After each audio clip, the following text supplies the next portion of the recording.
참 좋은 소설입니다. 쉽고 재밌고 공부도 되고 감동도 있는 참 좋은 소설인 것 같습니다. 알로하 나의 엄마들.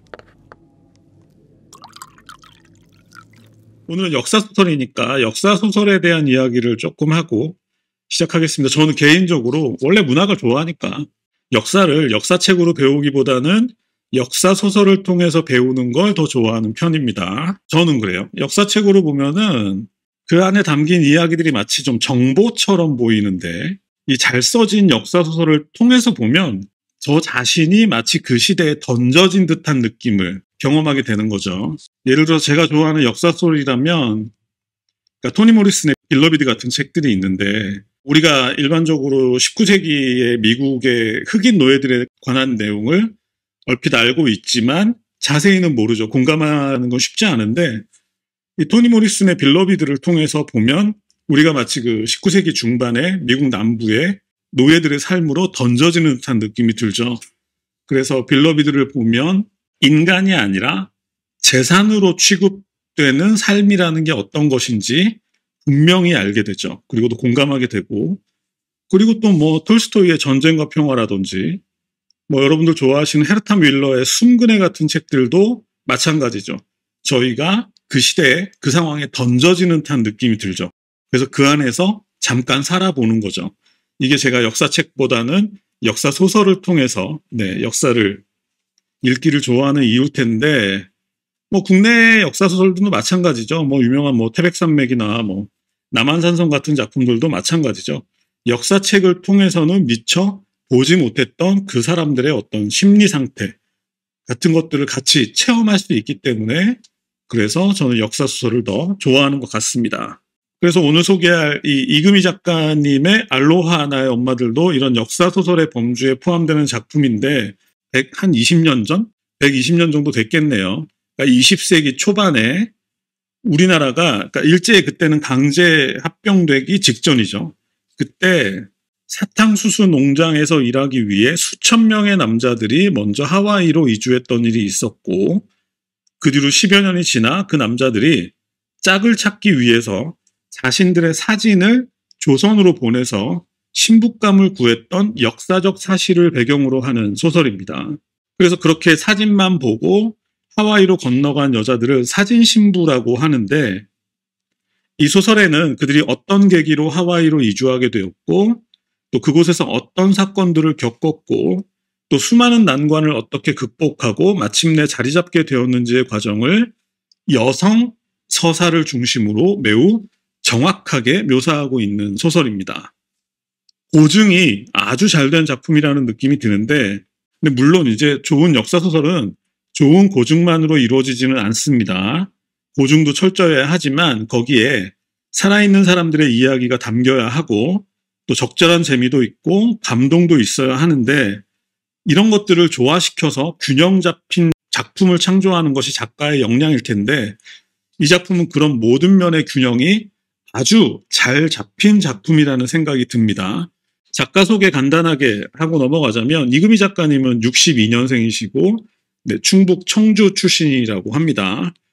저는 잘 몰랐는데 우리나라를 대표하는 동화 작가 중 한 분이시고 그리고 이번에 그 안데르센상 뭐 세계 최고의 동화 상이겠죠. 안데르센상 최종에 올랐다라는 얘기를 들었고 그리고 검색을 좀 해보니까 이금희 작가님의 특별한 점은 그러니까 유명한 동화 작가이기도 하면서 동시에 여성 서사나 역사에 대한 관심도 꾸준히 가지고 있었고 그런 작품들을 계속 발표하고 있다고 합니다. 먼저 역사적 배경을 조금 더 알아야 되겠죠.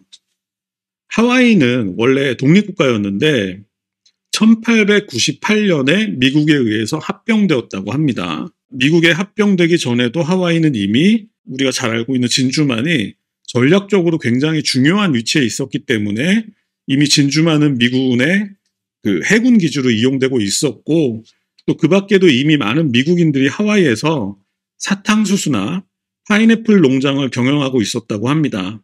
그러니까 하와이가 미국에 합병된 것은 그 사탕수수나 파인애플 농장을 경영하던 미국인들의 요구에 의한 거였다고 합니다. 그 이유는 만약에 다른 나라라면 미국에 수출하려면 그러면 관세가 붙기 때문에 유럽에 가지고 있던 식민지들 예를 들어서 아프리카나 아시아에서 그 유럽이 재배한 그런 사탕수수에 비해서 가격 경쟁력이 떨어지니까 그러니까 무관세로 수출하기 위해서 하와이를 미국의 한 주로 합병해달라고 이제 미국인들이 요청을 한 거고 그래서 미국이 하와이 사람들의 생각과는 관계없이 하와이를 자기네 주로 합병을 해버린 거죠. 그런 배경이 있었고 그리고 우리가 예전에 제발트의 토성해골이 소개할 때 얘기를 했었지만 그러니까 설탕 산업이라는 것 자체가 19세기 서구의 식민지 정책에서 가장 중요한 산업이었습니다. 그러니까 설탕이 가장 큰 돈이 되었다는 거죠. 19세기에는. 그래서 제발트는 토성의 고리에서 유럽의 주요 미술관들은 전부 설탕으로 지어졌다라고 말하기도 했었는데 그만큼 19세기의 서구에서는 설탕 산업이 중요했었다는 거죠. 그래서 이제 이것을 따라서 미국도 하와이에서 대규모 사탕수수 농장을 경영하고자 했는데 처음에는 이제 원주민들을 고용했지만 그 숫자가 너무 작아가지고 그 다음에 중국에서 노동자들을 들여왔는데 이것도 이제 역사적으로 얽히는 얘기인데 중국에서 들여온 노동자들이 전부 다 본토로 넘어갔다고 합니다. 미국 본토로. 그러니까 지금 그 중국인 노동자들이 건설했던 게 바로 미국을 횡단하는 철도나 캐나다를 횡단하는 그 철도들을 당시에 중국인 노동자들이 건너가서 이제 건설한 거라고 하고 그래서 그렇게 이제 중국인 노동자들이 미국 본토로 넘어가고 나니까 그 빈자리를 메우기 위해서 먼저 일본에서 노동자들을 데려왔는데 지금도 하와이에는 우리 한인들보다는 일본인들이 훨씬 더 많죠. 그래서 처음에는 일본에서 노동자들을 데려왔는데 근데 이 일본 노동자들만으로도 숫자가 좀 부족하기도 했고 또 일본 노동자들이 좀 파업 같은 걸 자주 벌렸나 봐요. 그래서 그 농장주들이 당시 조선에서 또 노동자들을 모집했다. 그렇게 해서 최초로 조선인 노동자들이 하와이로 넘어간 시점이 1902년이라고 합니다. 1902년 12월 22일 날 제물포항에서 121명이 처음으로 출발했다고 합니다.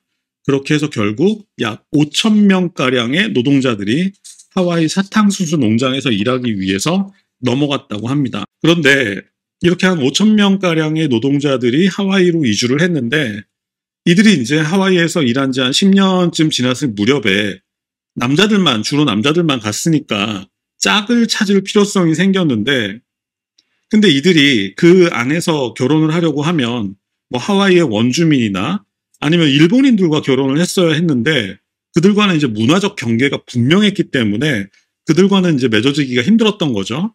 그래서 이들의 짝을 찾기 위해서 그들의 사진을 조선으로 보내서 그 조선에서 사진을 통해 신부감을 찾기 시작한 거죠. 당연히 이들이 자신들의 사진을 조선으로 보낼 때는 나이나 외모나 재산이나 생활 환경에 대해서 뭔가 좀 과장되고 그러니까 뭐 쉬운 말로 뻥을 좀 쳤겠죠. 나이를 좀 깎기도 하고 자신의 재산 수준을 좀 부풀리기도 하고 그랬겠죠. 어쨌든 이런 과정을 통해서 이들의 사진만 보고 하와이로 넘어갔던 당시 조선인 여자들의 숫자는 총 1,100명 정도가 되었다고 합니다. 5,000명의 노동자들이 먼저 건너갔고 나중에 10여 년 뒤에 1,100여 명 정도의 사진 신부가 하와이로 건너갔다는 거죠. 그래서 이 사실이 역사적 배경이 되는데 이 책 알로하 나의 엄마들은 이 당시 사진 신부를 통해 하와이로 이주했던 3명의 친구를 통해 그 사진 신부들의 삶을 표현하고 있는 책입니다. 결국은 역사소설의 장점인 것 같은데 이런 역사소설을 통해서 100여 년 전에 하와이로 건너갔던 우리 조상들이 왜 건너갔고 거기서 어떻게 자리 잡았는지 이런 것들을 듣는 건 굉장히 재미있는 일인 것 같습니다. 자, 책 소개를 시작하겠습니다. 주인공의 이름은 버들입니다. 버들. 17살이었고 고향은 경남 김해입니다. 몰락한 양반가 출신이에요. 그 아버지가 의병 활동에 참여했다가 그 이후로 매우 궁핍한 생활을 하게 된 집안의 딸인데 근데 또 오빠마저 일본 순사에게 죽임을 당한 거죠. 매우 궁핍하게 살고 있었는데 아버지도 돌아가시고 그러다가 이제 사진 신부 권유를 받게 된 거죠. 그래서 버들은 이제 사진 신부가 되기로 결심을 하는데 그 이유는 또 입이라도 하나 줄여가지고 어머니의 부담을 덜어드리기 위한 목적도 있었을 것이고, 또 그리고 말로만 들으면 또 하와이에서 돈을 벌 수 있다고 하니까 돈을 벌어서 가족을 좀 돕기 위한 그런 마음도 있었을 것이고, 그리고 무엇보다도 버들이 보통 학교를 조금 다니다가 말았는데 하와이에 가면 교육을 받을 수 있다는 얘기를 들은 거예요. 그래서 그런저런 이유들로 그 신랑의 사진 한 장만 보고 하와이로 떠날 결심을 하게 됩니다. 자, 여기서 이제 이야기가 시작이 되는데, 버들의 친한 친구가 있어요. 홍주라는 이름의 친구인데, 이 친구는 부잣집, 양반은 아니지만 부잣집 딸이었어요. 그런데 이 홍주가 양반의 아들에게 시집을 갔는데 그 아들이 굉장히 몸이 허약했었나 봐요. 그래서 결혼하고 몇 달 지나지 않아서 그 남편이 죽은 거죠. 근데 원래 조선에서는 시집을 가서 살다가 남편이 죽으면 그 여자는 그 집의 사람이 되어서 평생 그 집에서 살아야 했는데, 이 홍주의 어머니가 딸을 너무 사랑했는지, 그러니까 어린 나이에, 아직 20살도 안 된 나이에 평생 과부로 시집해서 살아야 되는 게 이제 싫어가지고 딸을 빼온 거죠, 홍주를. 아마 많은 돈을 주고 빼온 것 같습니다. 그래서 이제 홍주는 친정에 돌아와 있었는데, 친구인 버드리가 사진신부로 하와이로 떠난다는 얘기를 듣고 자기도 가겠다라고 나선 거죠. 홍주의 어머니도 또 조선에 있어봤자 계속해서 평생 과부로 살아야 되니까, 그러니까 너도 하와이로 가라. 그래서 이제 홍주도 하와이로 떠날 결심을 하게 됐고, 또 한 명이 있습니다. 송화라는 친구인데, 이 송화는 친구는 아니었어요. 그런데 마을마다 무당이 한 명씩 있었잖아요. 금화라는 이름의 무당이 있었는데 그 무당의 손녀딸이었던 거죠. 근데 그때 당시에는 이 송화가 무당의 손녀딸인데, 송화가 이 거리를 돌아다니면 이 버들이나 그 홍주 같은 애들이 그 송화한테 돌을 던져도 아무런 양심의 가책을 받지 않는 그런 시대였다고 합니다. 천민에 대한 차별이 있었는지는 모르겠는데, 그러니까 이 홍주의 어머니가 자신의 딸의 운명을 점치기 위해서 무당을 찾아서 그 무당에게 의논을 하는 과정에서 무당도 사진신부라는 게 있다라는 걸 알게 된 거죠. 그래서 자신의 손녀딸이 조선에서 이렇게 비참하게 살게 하지 않게 하기 위해서 자신의 손녀딸도 하와이로 보내기로 결심을 하는 겁니다. 결국 같은 나이에 버들과 홍주와 송화가 함께 하와이로 떠나게 된 거죠. 처음에는 그래서 송화하고는 좀 어색했는데, 하지만 이제 그때 당시에 이제 배를 타고 먼저 일본 고베로 갔다가 거기서 하와이로 가는 배를 기다렸다가 또 하와이로 배를 타고 오랫동안 갔겠죠. 그 사이에 이제 세 명이 친해진 겁니다. 친구가 된 거죠. 근데 만약에 제가 이 소설의 가장 큰 장점이라고 생각하는 게, 만약에 이 소설이 주인공 버들만으로 이루어졌다라면 굉장히 소설이 딱딱하고 지루했을 거라고 생각이 드는데, 그러니까 버들은 너무 전형적인 주인공 캐릭터예요. 그런데 결국은 굉장히 그 고생 모르고 자란 개방적인 성격의 홍주와 그리고 굉장히 좀 미스테리한 성격을 가진 송화가 함께 하면서 이 소설이 굉장히 재미있어졌다고 생각을 합니다. 자, 이제 하와이로 건너갔으니까 이들의 남편들에 대한 이야기를 좀 해보겠습니다. 먼저 홍주는 남편 이름이 이제 조덕삼이라는 사람인데, 사진으로 볼 때는 이 조덕삼이가 무슨 자동차 옆에서 사진을 찍었던 것 같아요. 그러니까 홍주가 생각할 때는 나이도 속이고, 그래서 홍주가 생각할 때는 자기의 남편이 될 사람이 그러니까 39살 된 호랍이긴 한데 굉장히 하와이에서 성공한 사람이라고 이제 속은 거죠. 그래서 홍주는 가기로 결심을 한 건데, 막상 하와이에 도착해 보니까 나이도 39이 아니라 49이었고, 지주라는 것도 다 거짓말이고, 자동차 옆에서 찍은 사진도 결국은 그냥 아무 자동차 옆에 가서 그냥 몰래 찍은 사진이었던 거죠. 그냥 사탕수수 농장의 노동자였다는 거죠. 그때 당시에 그 사진 신부들의 그 경험을 이런 식으로 소설에 녹여낸 거겠죠. 그러니까 모두 거짓말이었다는 거고, 홍주는 이제 다시 조선으로 돌아갈 수도 없는 상황에서 울며 겨자 먹기로 그 조독삼하고 살아야 하는 그런 상황이었고, 근데 송화의 남편은 더 심합니다. 송화의 남편은 박석보라는 사람인데, 그 편지에서는 자기를 36이라고 얘기를 했는데 아마 실제 나이는 50대 후반, 60대 초반 이 정도의 완전 노인이었던 거예요. 게다가 이 박석보는 더 문제가 있는 게 술과 노름을 즐기는 데다가 또 손버릇도 좋지 않았던 거죠. 그런데다가 이제 이 조덕삼이나 박석보 모두 마찬가지인 게 당시 하와이의 노동자들은 하루 종일 땡볕에서 일해야 됐기 때문에 실제 나이보다도 훨씬 더 늙어보았다는 겁니다. 그러니까 이 신부들의 실망감은 훨씬 더 컸었겠죠. 이런 것들이 일반적으로 당시 사진 신부들이 겪어야 했던 일이라고 합니다. 자, 주인공의 신랑이 남았죠. 근데 반면에 버들의 신랑은 원래 26이라고 했는데 이름은 서태환이라고 합니다. 원래 26이라고 했는데 실제로 26이었던 거예요. 그리고 심지어 건강하고 성실한 젊은이였던 거죠. 이렇게만 보면 이제 버들은 굉장히 운이 좋았던 건데, 근데 그렇지만은 않습니다. 왜냐하면 이 서태환이라는 그 신랑한테 사연이 있었던 거예요. 그러니까 이 서태환은 달희라는 이름의 첫사랑을 잊지 못하고 있는 캐릭터였던 거죠. 그런데 이 중풍에 걸린 아버지가 마지막 소원이라고 말하는 바람에 억지로 어쩔 수 없이 이 버들과 결혼을 하게 된 겁니다. 그러니까 태환 입장에서는 곧 돌아가실 아버지의 마지막 부탁을 거절하지 못한 거였죠. 그러니까 버들도 젊은 신랑을 만나기는 했지만 자신에게 곁을 주지 않는 남자를 만나게 된 겁니다. 자, 이 태환의 사연을 조금 더 알아보자면 태환의 첫사랑이 이제 달이라는 이름의 여자라고 말씀드렸는데 10여 년 전에 하와이로 처음 오는 배에서부터 서로 알게 된 사이라고 합니다.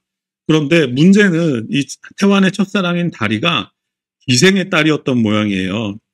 아까 무당의 딸이라는 이유로 그 돌팔매질을 당해야 했던 것처럼 기생의 딸도 마찬가지 입장이었겠죠. 그러다 보니까 이제 태환의 어머니가 굉장히 반대를 했다고 합니다. 그런데 게다가 농장에서 일을 하다가 그 다리에게 사고가 났는데 태환의 동생이 그 다리를 구하려다가 몸을 다쳐가지고 결국 목숨까지 잃어버린 거예요. 그러니까 어머니 입장에서는 다리 때문에 소중한 아들이 죽었다라고 생각할 수밖에 없게 된 거죠. 그러니까 결국 두 사람은 완전히 맺어질 수 없는 관계가 되어버리는 바람에 이 다리가 태환을 위해서 바다에 빠져서 자살을 해버린 겁니다. 그런데 문제는 이 다리가 자살을 한 이후에 그 다음에 어머니마저 돌아가시고 만 거죠. 그러니까 결국 태환 입장에서는 첫사랑인 다리를 잊지 못하는 것도 있지만 자신 때문에 자신의 동생인 태식과 그 다음에 자신의 첫사랑인 다리와 그리고 어머니까지 자신 때문에 세 사람 모두 자기 때문에 돌아가셨다라는 생각에 그 죄책감에서 벗어나지 못하고 있었던 거죠.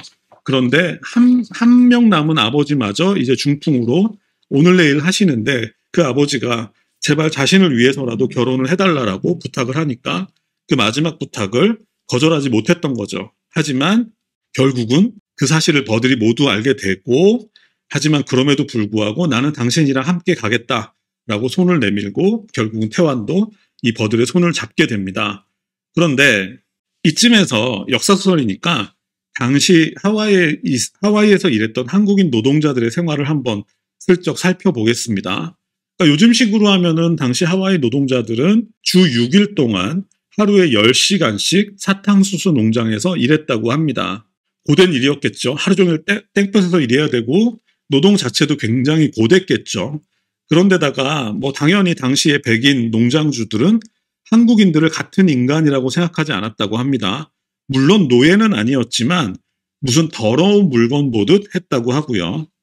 그렇게 남자들은 주로 농장에서 일하고 여자들은 남자들보다는 조금 적은 보수를 받고 농장에서 일하거나 아니면 음식이나 빨래 같은 일을 해서 조금씩 돈을 모았다고 합니다. 버들의 남편인 태환은 백인 농장주하고 계약을 맺고 한국인 노동자들을 모아서 일을 했던 일종의 반장 역할을 했던 사람입니다. 대충 당시 하와이 노동자들이 어떻게 일했는지 감이 오시죠? 그런데 태환에게는 그러니까 첫사랑 말고도 한 가지 더 문제가 있었습니다. 문제는 태환이 독립운동을 했다는 겁니다. 여기서 또 하와이의 독립운동 역사가 겹쳐지는데 당시 하와이 한인들 또한 독립에 대한 의지가 굉장히 강했었다고 합니다. 그런데 문제는 이 독립운동 단체가 둘로 나뉘어져 있었다고 하는데 첫 번째는 그러니까 무장투쟁을 주장하는 쪽과 두 번째는 외교적인 해결을 주장하는 쪽으로 나뉘어져 있었는데 문제는 외교적인 해결을 지지하는 쪽에 대장이 이승만 박사였다고 합니다. 결국 이제 그쪽이 우세하게 됐던 거죠. 그런데 문제는 버들의 남편인 태화는 무장투쟁을 지지하는 입장이어가지고 결국은 하와이 내에서도 이 양쪽이 갈라져가지고 실제로 마찰까지 일어나는 상황이 벌어졌다고 합니다. 그런데 이 버들의 남편인 태화는 조선인들끼리 싸울 일이 아니다. 우리는 일본과 싸우기 위해서 단체를 만든 거지 조선과 싸우기 위해서 만든 게 아니다 라고 생각하고 만주로 떠날 결심을 하게 됩니다. 그리고 이 사이에 버들하고 태완 사이에는 아들이 태어났고 마침내 태완은 버들하고 아들을 지인이 하던 세탁소에 맡기고 만주로 떠나버립니다. 그러니까 버들 입장에서는 아버지를 의병활동으로 잃었는데 결국 남편마저 독립운동에 이제 빼앗기게 된 거죠. 그리고 게다가 그때는 이제 둘째를 임신 중이었다고 하고요. 자, 근데 어쨌든 이제 태완이 떠나면서 버들하고 아들을 지인이 하던 세탁소에 맡겼는데 당시 하와이에는 미군 기지가 있었기 때문에 이 세탁업 수요가 있었다고 합니다. 미군들의 옷을 빨고 수선해주는 그런 일이 있었다는 거죠. 그래서 사탕수수 노동자로 이주했던 한인들 또한 이때부터 세탁소나 잡화점, 이발소 등 자신만의 사업을 시도하기 시작했을 무렵이라고 합니다. 그러니까 날짜로 따지면 노동자들이 넘어가고 약 15년 정도가 지나서 이때부터 한국인들이 조금씩 자기만의 사업을 시작하기 시작했다는 거죠. 자, 이때 홍주의 얘기가 등장을 하는데 홍주는 어쨌든 그 조덕삼이라는 사람하고 살게 됐고 결국 그 사이에 아들을 낳게 되었는데 근데 남편 조덕삼이가 아들만 데리고 조선으로 돌아가 버렸습니다. 알고 보니까 조덕삼이가 자신을 호랍이라고 소개를 했었는데 사실은 호랍이가 아니라 조선에 아내와 딸들이 있었던 거죠. 그런데 그 첫 번째 아내에게서 아들이 없던 차에 홍주가 아들을 낳으니까 아들을 데리고 조선으로 가버린 거예요. 물론 이제 홍주한테 같이 가자고 했겠지만 홍주 입장에서는 조덕삼이를 따라서 조선으로 돌아가면 본처가 있기 때문에 자기는 그냥 첩이 돼버리는 거예요. 그래서 아들을 빼앗기는 슬픔을 감내하고서라도 홍주는 하와이에 남기로 결심한 거죠. 그래서 결국 하와이에 남기로 결심한 홍주가 이제 버들과 함께 세탁소를 물려받아서 함께 일을 하기 시작합니다. 그러니까 이들의 이야기와 하와이 이주민들의 역사가 지금 얽혀 들어가고 있는 거죠. 여기에 송화도 같이 합류하게 되는데 이 박석보는 노환으로 세상을 떠난 거죠. 그 세 명이 이제 합쳐지게 되는데 저는 그래서 이렇게 뭔가 사람들이 거기서 고난을 겪다가 홀로 되기도 하고 그래서 그 사람들이 모여서 뭔가를 시작하는 이런 것들이 진짜 역사가 아닐까 이런 생각이 들었습니다. 홍주는 개방적인 성격이었기 때문에 영업을 굉장히 잘했다고 합니다. 잘했고 버들은 재봉질을 굉장히 잘했고 그리고 송화는 이 아이들을 맡고 또 집안일을 맡고 이렇게 세 명이서 사업을 키워나갔다고 합니다. 어쨌든 그 송화도 아이를 임신하고 있었는데 그때 이제 홍주가 이런 얘기를 합니다. 아버지들은 다 떠났지만 우리가 함께 이들을 키우면 된다. 그래서 결국은 버들의 아들과 딸 그리고 송화의 딸을 함께 이 엄마들, 그래서 제목에 엄마들이 들어가잖아요. 엄마들이 함께 키우는 이야기로 넘어가게 됩니다. 당시 한인 여성들이 함께 2세들을 키웠다 이런 의미가 담겨 있겠죠. 게다가 이렇게 세탁소를 운영하고 있었는데 1915년에 15년 정도가 지났죠. 한인 노동자들이 건너간 지 1915년에 1차 세계대전이 벌어지고 있었는데 당시 독일 잠수함 유보트라고 하죠. 독일 잠수함이 미국 상선을 공격해서 당시 미국은 참전을 안 했었습니다. 근데 미국 상선을 공격해서 128명의 미국 민간인이 사망하는 사건이 있었다고 합니다. 그래서 이것을 계기로 미국도 1차 세계대전에 참전하겠다라는 그런 분위기가 공식화되고 있었고 이에 따라서 하와이에 있는 해군기지에도 병력이 증원되면서 동시에 함께 상권이 살아났다고 합니다. 수요가 많아진 거죠. 그래서 버들과 홍주와 송화가 하는 세탁소를 비롯해서 다른 한인들의 사업도 이때 본격적으로 안정화되기 시작했다고 합니다. 결국 1차 세계대전의 발발로 인해서 하와이에 있던 한인들의 삶도 안정화되기 시작했다라는 거죠. 전쟁으로 인해서. 그런데다가 홍주가 굉장히 영업을 잘했고 얼굴도 예뻤고 뭐 그랬는데 그래서 애인을 사귀었다고 합니다. 미국 애인, 미국 군무원이었던 찰리라는 사람인데, 이 찰리라는 사람하고 사귀다가 찰리가 이제 결혼해서 홍주한테 같이 결혼해서 본토로 넘어가자 이렇게 얘기를 했는데 홍주가 그걸 거절하고 이제 자신은 하와이에 남기로 결정을 했는데, 그래서 찰리는 미국으로 넘어갔고 홍주만 남은 거죠. 그런데 이제 찰리가 진짜로 홍주를 사랑했었나 봐요. 그래서 자신이 타던 포드 자동차를 홍주한테 물려주고 자신이 떠났는데, 결국 홍주는 자동차를 갖게 된 거죠. 이게 아마 당시에 하와이 한인들 중에서 두 번째로 자기 차를 가진 상황이었다고 합니다. 이런 식으로 좀 역사가 섞여들고 있죠. 그래서 마지막 일화는 그 찰리가 남겨준 포드 자동차를 타고 홍주와 버들과 송아와 버들의 첫째 아들과 그 다음에 둘째 딸과 뱃속에 있는 송아의 딸까지 함께 하와이의 선셋 비치라는 곳으로 놀러 가서 거기서 기념사진을 찍는 것으로 소설은 마무리됩니다. 아직 끝난 건 아니에요. 자, 그렇게 기념사진을 찍는 것으로 마무리되고, 그리고 그 이후에 갑자기 소설은 그로부터 17년, 18년이 쓱 지나서 벌써 하와이에 도착할 무렵에 엄마의 나이가 된 버들의 딸인 펄의 시점으로 확 바뀝니다. 그러니까 시간이 17, 18년이 쓱 지난 거예요. 그런데다가 이때는 일본의 진주만 습격으로 인해서 태평양 전쟁이 발발하던 시점으로 확 시점 이동을 합니다. 이제는 버들의 딸인 펄의 시점으로 소설이 전개되는 거예요. 자, 그 사이에 홍주는 본토로 돌아갔던 그 군무원이었던 찰리가 다시 하와이로 돌아와서 결혼을 해서 행복하게 살았고, 그런데 그 찰리가 암으로 세상을 떠난 이후로 혼자서 아주 유복하게 살고 있습니다. 홍주는 주택 임대업을 했는데 한인들이 그걸 많이 했었나 봐요. 주택 임대업도 잘 됐고, 그게 잘 돼서 식당도 함께 운영하면서 아주 혼자서 유복하게 살고 있었고, 벌써 이름도 바뀌어가지고 이 펄은 홍주를 로즈 이모라고 부르고 있습니다. 그리고 이 버들의 딸인 홍주가 가장 의지하는 것이 바로 이 로즈 이모입니다.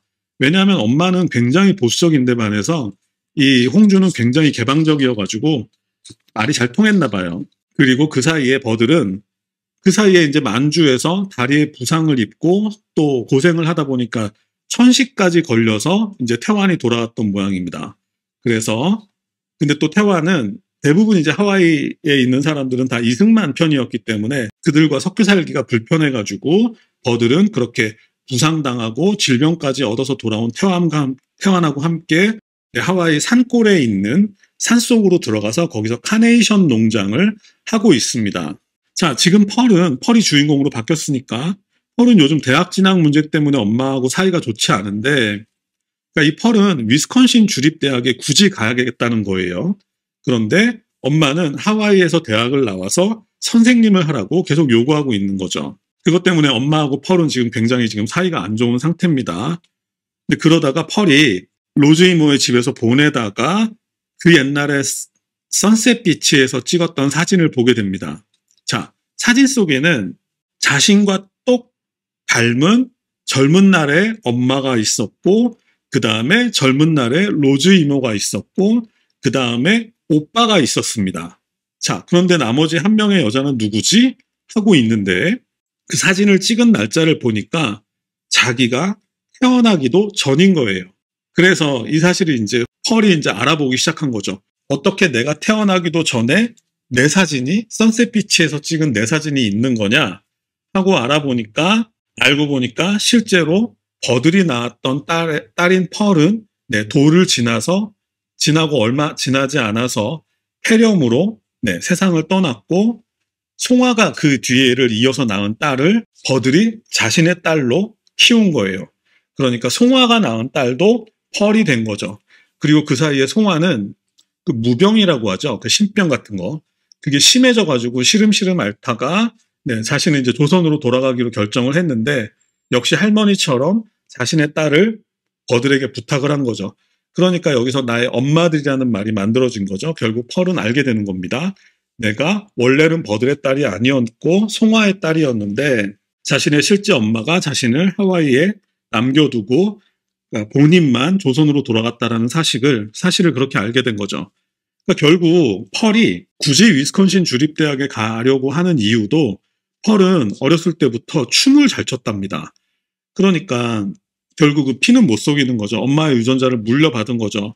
그래서 무용을 전공하고 싶은데, 그러니까 미국에서도 이제 공립대학들이 등록금이 좀 저렴한데 미국에 있는 공립대학 중에서 유일하게 위스콘신 주립대학에만 무용과가 있어가지고 펄은 그 위스콘신 주립대학에 가고자 했던 거예요. 그런데 버들 입장에서는 송아 생각도 나고 또 송아의 할머니인 다리 생각도 나니까 딸이 그렇게 춤을 추는 일을 하게 되는 걸 원치 않아가지고 계속해서 반대를 했던 거죠. 하지만 그것은 이제 어쩔 수 없는 일이겠죠. 결국 펄 또한 자기의 삶을 살아가겠죠. 이렇게 책은 마무리되는데 그 밖의 이야기들 몇 가지 말씀드리고 정리를 하겠습니다. 자, 송아는 그 무병 때문에 다시 고향으로 돌아갔다고 말씀드렸잖아요. 그래서 고향으로 돌아가서 그곳에서 무당을 하면서 그리고 버들과 홍주의 어머니를 마치 친어머니 모시듯이 했다라는 그런 일화가 나오고, 그리고 펄은 그 어렸을 때부터 아버지를 모르고 자랐는데 어느 날 갑자기 아버지란 사람이 돌아와서 그것도 별로 마음에 들지 않았는데 그 아버지 때문에 또 산골로 이사를 해야 된다라는 거에 굉장히 불만이 있었다고 합니다. 그런데 막상 그 카네이션 농장을 하기로 했던 그 산속에 가보니까 자기들이 살게 된 그 집이 아주 멋진 2층 집이었고 심지어는 식구들마다 자기들 방이 따로 있을 정도로 아주 좋은 집이어서 그래서 오히려 더 마음을 놓았다라는 그런 얘기가 나오는데, 이런 그 에피소드에도 역사적 사실이 들어가는 거죠. 그러니까 그런 식으로 1세대가 그렇게 고생을 해서 돈을 악착같이 모아서 이제는 남부럽지 않은 2층 집을 짓고 살게 되었다, 이런 얘기도 섞이는 것 같고요. 그런데 펄의 오빠인 미국 이름은 데이빗이고 한국 이름은 정호인데 그 오빠가 원래는 UCLA에 잘 다니고 있었는데 태평양 전쟁이 터지니까 자기가 이제 군대에 입대하겠다고 얘기를 해가지고 또 집안이 뒤집어진 모양이에요. 당연히 이제 집안 어른들 입장에서는 할아버지 닮아서 아버지 닮아서 너까지 이러는 거냐 이렇게 생각을 하겠지만 그 정호의 입장은 굉장히 달랐던 거죠.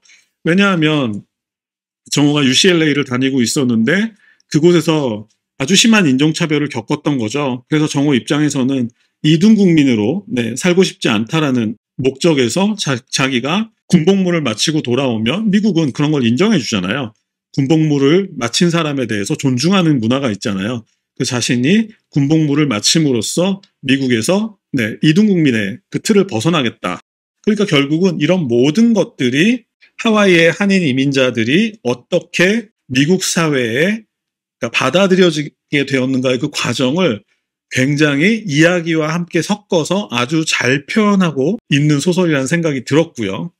마지막으로 이 책 제목인 알로하의 의미를 좀 말씀드리고 마무리하겠습니다. 이 책에 나오는 내용은 알로하는 그 하와이 말로 배려, 조화, 기쁨, 겸손, 인내 등을 뜻하는 하와이어의 첫 글자를 따서 만든 말이라고 소개가 되고 있는데, 이 말이 조금 접수가 안 돼가지고 제가 좀 더 검색을 해보니까 이 알로하라는 말은 알로라는 말하고 하라는 말이 합쳐진 말인데 하와이의 인사라고 합니다. 근데 그 뜻이 영어로는 The Presence of Breath라고 하는데 그렇게 풀어지는데 결국 이 뜻은 서로의 숨결을 나눈다라는 의미라고 합니다. 하와이 사람들이 인사를 할 때 콧등을 마주치기도 하고 하면서 얼굴을 가까이 대고 서로의 숨결을 느낀다라는 원래 의미라고 합니다. 이 알로하가. 그러니까 이것처럼 이 책의 제목 또한 서로의 숨결을 함께 나누면서 함께 아이를 키우고 가정을 지켜낸 하와이 사진 신부들의 삶을 상징하는 아주 좋은 제목이 아니었나 싶습니다.